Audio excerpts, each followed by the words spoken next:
Thank you. It's funny that Jen was talking about how. She was asked, "Where are you from?" Which is kind of the opening to my story about how when I think of the phrase "fish out of water," what I think of is being made to feel like a fish out of water, which happens to me anytime I'm asked where I'm from. And I think it's a little bit different when you're not white and you're asked that, and also followed up by, but where are you really from? Because best case scenario, it's somebody being like, you're so interesting looking. Like, not like me, I'm so normal looking, which is like not a compliment. And then the worst case scenario is that it's somebody saying like, where are you really from? Because you can't be from Canada. You obviously don't belong here. And especially when I was like 8 or 9, this really, really bothered me that my racial identity would be like tied up with my national identity, and I would be like, no, I'm so Canadian. I'm Canadian. And the thing is that when I was 8 or 9, I actually wasn't Canadian. Our family had come as refugee claimants, and we hadn't even been accepted as permanent residents yet. So we didn't even actually belong here. Like, Canada had not said that we were allowed to be here yet.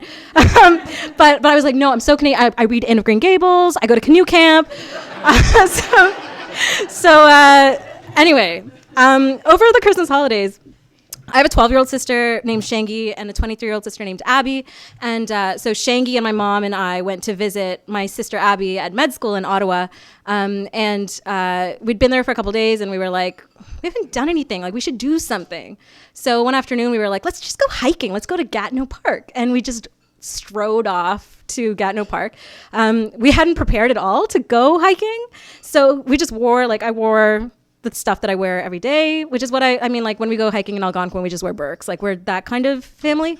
But when we went to Gatineau, and like we did have those fuzzy, like colorful Dollarama socks, which Shangi had bought Abby for Christmas. So we had those as like an extra layer. And then other than that, we had nothing. And then on top of that, Abby wore a fall running jacket with like holes in it, like vents to allow air circulation. And the reason for that is that our only other jacket was a Canada Goose jacket. And Shangi is a vegetarian. And not only that, she's like a 12-year-old vegetarian. So it's not like she was like, oh, I really dislike the environmental implications of factory farming. She was like, the animals. So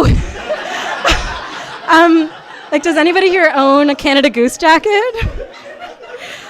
Nobody will admit to it, because you know what? It's not only stuffed with goose down, which is like has its own issues. It's stuffed with coyote fur, and like the whole trim is coyote fur, and it's stuffed with coyote fur. And Shangi was like, I will cry if you wear that jacket. So Abby wore her running jacket. But we end up in Gatineau, and it's like completely snowed in. And this was at a time that Toronto had no snow at all. We were really excited. So like every twig of every branch of every tree had a layer of like 2 or 3 inches deep of fine snow. And then like the trunks vertically were covered in snow, the whole thing. It was just a complete snow in. And we were happy to be in there, and we're going along a loop.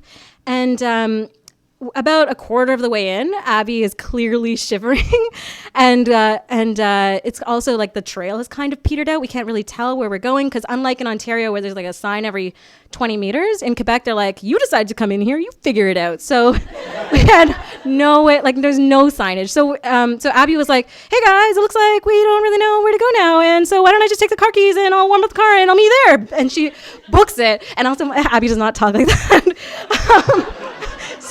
But she's like a really lovely, considerate, wonderful person. It's just that she was freezing, and understandably. So, but I was a little bit further ahead. I hadn't even noticed that she had left, and I was like, oh, I see a sign, and I scraped off the ice and the snow that was covering it up, but it showed that there was a lookout coming up, and my mother and I are suckers for lookouts.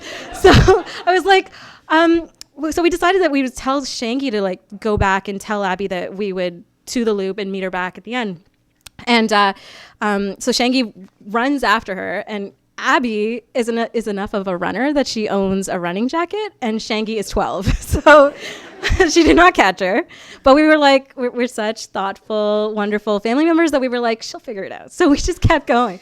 And as you may remember, we'd started out on this like late afternoon. We hit the peak, and it's just past sunset, and it's a beautiful blue light over the Ottawa Valley, and it's gorgeous. And And then we continue past the peak and we realize what happens after sunset, which is that you're in the pitch black in the middle of the woods in Quebec with no signage and no cell service. So I would use my flashlight app on my phone, and we were trying to like see the footsteps of the people before us, but we just kept going down the wrong forks and then doubling back. And then also we just kept accidentally stumbling into the snowshoe trail, which you don't realize until you're like walking into it, and then you just fall thigh deep into like drifts of snow that if you were on snowshoes, you would just walk across, right? So it was just this beautiful slapstick comedy that would have been really funny if anyone was able to see it, but they couldn't because it was dark. So so finally we get back to the parking lot, and this snowmobile appears out of nowhere. We see the headlights, we like dive out of the way, but they stop in front of us, and the people on board are like, "Are you Sri Vijenthira?" And I was like, "Oh yeah, that's my mom right behind me." And they're like, "Your sister is very worried about you. She called a search party." And the first thing I thought was like, oh my God, my 8-year-old self would be so embarrassed after being like, I'm so Canadian. And here we are looking like we're just a bunch of immigrants who just stumbled into the winter woods and didn't know what to do and didn't know what to wear. And we're just like wandering around in the dark in Canada. So we found Abby, and she'd been crying. She'd like run up and down the trail where she'd last seen us and like couldn't find us. And then when she called the park rangers, they asked if we were dressed for the weather, and she had to say no because we were wearing Dollarama socks. And so anyway, when we got home, Abby put on her Canada Goose jacket and did not take it off for the rest of the trip.